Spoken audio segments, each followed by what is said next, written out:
1 मे मजूर दिवस आणि ह्या मजूर दिवसाचं खास महत्त्व म्हणजे डॉक्टर बाबासाहेब आंबेडकरांनी मजुरांसाठी आणि त्यांच्या उत्थानासाठी, उन्नतीसाठी जे कार्य केलेले आहे त्या कार्याला 1 मे म्हणजे एक श्रमदिवस आणि कामगार दिवस पण म्हणून ओळखला जातो.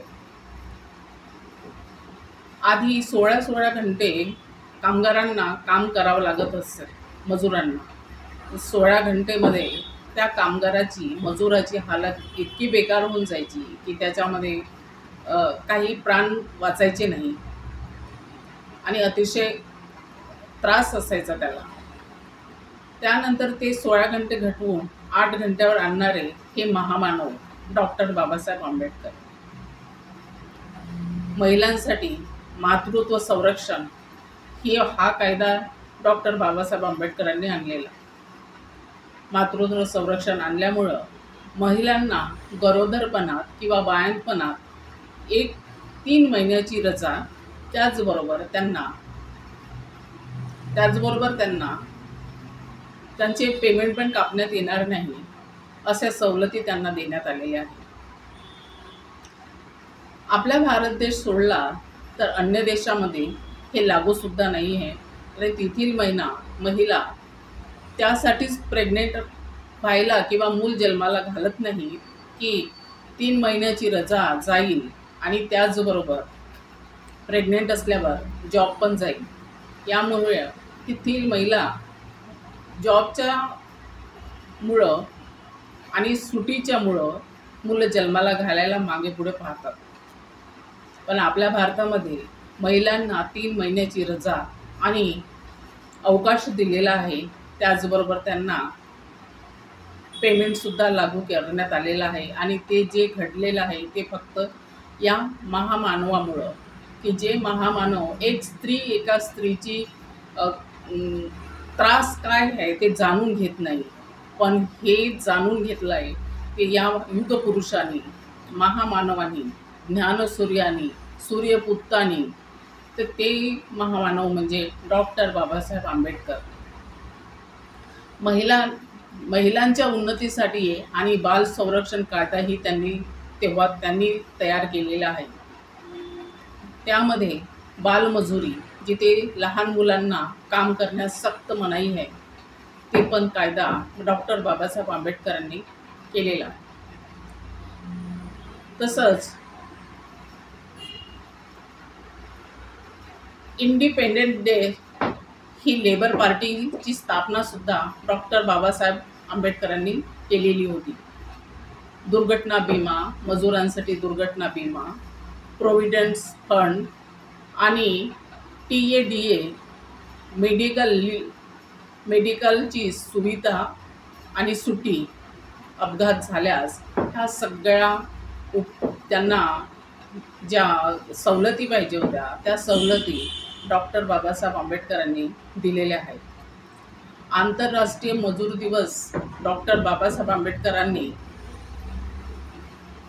महिलांसाठी आणि मजुरांसाठी काय काय केलेले आहे याची खूप कमी माहिती मी तुम्हाला सांगत आहे. पण याची पूर्ण माहिती जर हवी असेल तर तुम्हाला डॉक्टर बाबासाहेब वाचल्याशिवाय आणि त्यांचे पुस्तक वाचल्याशिवाय तुम्हाला कळणार नाही. लेबर युनियन बनवण्याचा अधिकार सुद्धा मजुरांना डॉक्टर बाबासाहेब आंबेडकरांनी दिलेला आहे. तेव्हापासून किती मजूर मंत्री झाले असतील, पण मजुरांसाठी काय केलेलं आहे हे आपणा सर्वांना माहितीच आहे.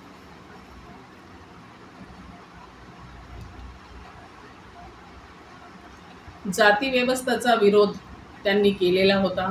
त्याचबरोबर सर्वांना समान कायदा आणि सर्वांना समान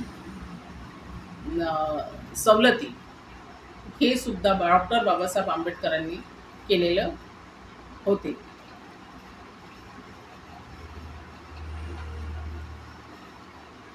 त्यांनी 16 घंट्याची काम करण्यासाठी जी अगोदरपासून जी सवलत होती की 16 घंटे काम करण्याची, ते 16 घंट्याची 8 घंट्यावर आणली आणि त्या मजुरीला ट्रेड डिस्प्यूट ॲक्टमध्ये संशोधन करायला केले. त्यामुळं मजुरांना आराम मिळाला आणि त्यांची जी काम करण्याची क्षमता होती ती सुद्धा, आणि त्यांना आरामसुद्धा मिळाला असं म्हणायला हरकत नाही. मजुरांसाठी झटणारे आणि महिलांसाठी झटणारे एकमेव महामानव म्हणजे डॉक्टर बाबासाहेब आंबेडकर. ह्या महामानवाने मजुरांना आपलंसं केलं, त्यांची पीडा समजली, त्यांचा तकलीफ समजली की त्यांना काय काय त्रास आहे आणि काय काय त्रासामधून त्यांना जावं लागतं. हे सगळं समजण्यासाठी ह्या महामानवाने प्रयत्न केले आणि त्यांना यश आलेलं आहे. प्रयत्न केले म्हणजे त्यांनी मजुरांची जी दैनंदिन स्थिती होती, त्यांचा त्रास होता, ते समजून घेतलेला आहे. महिलांची तकलीफ महिला समजू शकते असं म्हटलं जातं, पण हे साप चुकीचं ठरलं की आजच्या काळामध्ये आपण जर बघितलं तर महिलांची किंमत आणि महिलांचीच काय म्हणतात त्रास महिला समजू शकत नाही. आपण सोशल मीडियावर बघत आहोत, तर ते खऱ्या अर्थाने समजलं ते ह्या महामानवाने की महिलांना आरामाची सक्त आवश्यकता आहे. प्रेग्नेन्सीमध्ये, डिलेवरीमध्ये त्यांना सक्त आरामाची आवश्यकता आहे, बाळंतपणामध्ये. तर अशा या महामानवाला मजूर दिवसाच्या दिवशी आपण अभिवादन करूया आणि जय भीम, नमो बुद्धाय.